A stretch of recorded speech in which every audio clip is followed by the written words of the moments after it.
All right, fellow babies, welcome back. It's the Pach-Attack under new supervision from my man, Kyle Bossman, who's standing over there. Is it at K Bosman? What is your Twitter handle? At Kyle Bossman. At Kyle Bossman, 1S. At Kyle Bossman, Kyle, K-Y-L-E. You got to follow him because Twitter followers make him nervous. So follow him and hound him. Harass the guy. Ask him why he's not on GameTrailers more often. You want to see him, not me. You tuned in, you thought this would be him. Thanks for joining us. We got another question from Twitter from at Sirslow Walsh. Sirslow Walsh. I think I got that. What skills and work experience would you expect out of the new CEO of EA? Okay, I'm going to be very specific here.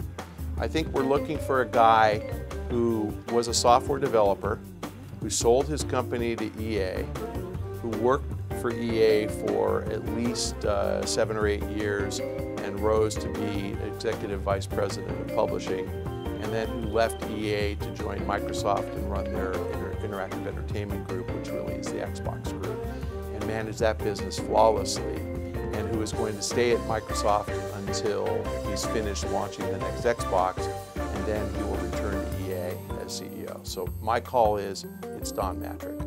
I don't know that. I promise you no one's told me that. But my bias is that the ultimate decision maker is really going to be Larry Probst, who was the old CEO. Larry was CEO from something like 1994 to 2007. Larry had a handful of people who worked for him who were kind of his guys. I mean, he hired them, he groomed them, he trained them, he promoted them to responsible positions. And in that group of people, the two that stand out were John Riccitiello and Don Mattrick. And I think that when Larry decided to step aside as CEO and retire, and he did, I mean, he ran the U.S. Olympic Committee for a couple of years, and he remained chairman of the board of EA. He brought back one of those two guys, John Riccitiello, as CEO. I think the other one, Don Mattrick, probably left EA because he wanted to be a CEO, and running Xbox is really like being a CEO of a big company. And I think Don would welcome the opportunity to come back. The only other guy that I could see that's in the mix that we all know is Mitch Lasky. Mitch was the president of Jamdat when EA bought them. And when EA bought them, Larry was the CEO at EA, so Larry kind of courted them. Mitch was a very senior guy at EA, he ran all that mobile digital stuff. He left to be a partner at Benchmark Capital. He is phenomenally wealthy and very successful, but I think Mitch would welcome that challenge as well. And the only reason I give the nod to Don versus Mitch is that Don has actually run a big organization at Microsoft, so he has a lot better hands-on experience running a bunch of different disciplines, because Microsoft has the Microsoft Studios that make games. They obviously have all the multimedia stuff and the hardware manufacturing and marketing. So we'll see. I think it's down to those two guys. If neither of them is available, interested, or if I'm completely wrong about their being offered the job, I actually think EA goes outside, because I think that John was let go at EA because I think the board decided that the company was on the wrong path. I don't think that it makes a whole lot of sense to promote somebody from within who was part of that, traveling down the wrong path. And whether we agree or not about the path being right or wrong, I think the board decided it was wrong. So I think they're looking for a change, and yet I think they're looking for somebody who's familiar with the operation. So that kind of lends itself to Mattrick or Lasky. If they go outside, I think they'll go outside of the industry altogether. I think they'll find somebody who's got some type of consumer products and or digital background that makes sense, but I couldn't tell you who that is. I mean, it's the guy who runs the coffee business at a packaged goods manufacturer, or who runs the cigarette business at Philip Morris or something, somebody who knows how to sell stuff to consumers. I don't think so. I think the reason Larry Probst came back as interim CEO is that Don is interested in the job and said, I have to stay at Microsoft for another year. So I think that'll be the guy. I could be wrong. I'm a huge fan of Don's. I'm actually a huge fan of Riccitiello. I really like the guy. I think he did a lot more right than he did wrong. I certainly understand how the board would get frustrated with earnings not growing and with a lot of their high-profile acquisitions not generating a ton of revenue. So I get the reasons for his leaving the company, but one of my favorite guys. I just think he's a good dude, and he's obviously going to be okay. I'm looking forward to seeing him next. This is a good question, because these are good questions. Another question from Twitter. I say Twitter, I pronounce all the T's in Twitter. Twitter. At Japesland. Japesland, I love that name. Do you think that Nintendo not making a large presentation at E3 this year is a good business decision? All right, I'm going to compliment you, Japesland, because you didn't say, was it a good decision? You said, is it a good business decision? I think it's a crappy decision. Might be a good business decision. So, crappy decision, you don't get many opportunities when you're a console manufacturer to have the entire world focused on games. So it's the one time a year that you can be certain everybody cares. Not just Kotaku or GameTrailers, but CNN, CBS, ABC, Fox News, they're all there, they care.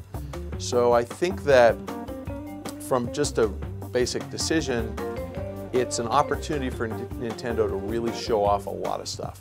But you asked, was it a good business decision? And kind of basic, economics, it's a profit deal. If your expected revenues from spending money are bigger than the amount you have to spend to generate those revenues, then it's a good business decision. But, put in business school jargon, that's ROI. You get a return on investment. If you spend $100 and you get $150 in revenue, that was a good business decision. If you spend $200 and you get $100 in revenue, that's a bad business decision. So I think that Nintendo gave this a lot of thought. They said, we don't really have anything new to show. The Wii U isn't new. It was last year. It was new last year. The 3DS isn't new. It was new 2 years ago. We don't really have any games that are going to really shine, that are playable. And oh, by the way, the reason that Fox News and ABC and CBS and NBC are all here is to look at the next Xbox and the PS4. So we're just going to look bad next to them. I think Nintendo did the math and they said, we're going to spend $200 and we're only going to get $100 worth of advertising benefit from this. So it's a bad business decision. So the answer, doing it would be a bad business decision. You asked it in the negative. So I think not doing it probably is a good business decision. I just think as a gamer and as somebody who's interested in the industry, I would prefer to see everybody represented at every show. But again, I think your question was brilliant. Nintendo made a business decision. In their view, the return on that investment wasn't worth it, so they're not doing it. Now again, there's a concept of brand building, and you can ask yourself, is McDonald's advertising on American Idol a good business decision? Because probably very few people watching American Idol run out and go buy a Big Mac because they saw an ad. But it brands McDonald's, and so the next time that person is driving by McDonald's at lunchtime, they think about a Big Mac. I think Nintendo, missed a branding opportunity, especially when everybody's paying attention. I think Nintendo, with its mass market appeal to everyone strategy, really should seize these opportunities when everybody's watching. But again, I think the folks at Nintendo made a business decision, and ultimately, it's probably the right one. Okay, fellow babies, unfortunately for you, Rohan Likes Pants got promoted. He's got more responsibility. So we had to change the way we do questions on Twitter. If you have a question off Twitter, send them to the link below. If you have a question on Twitter, please send them to me at Michael Pachter and copy at GameTrailers. And make sure you include the hashtag AskPac. If you ask me a question and you follow me, I will probably send you a direct message. If you want it on the show, make sure you copy at GameTrailers and hashtag AskPac.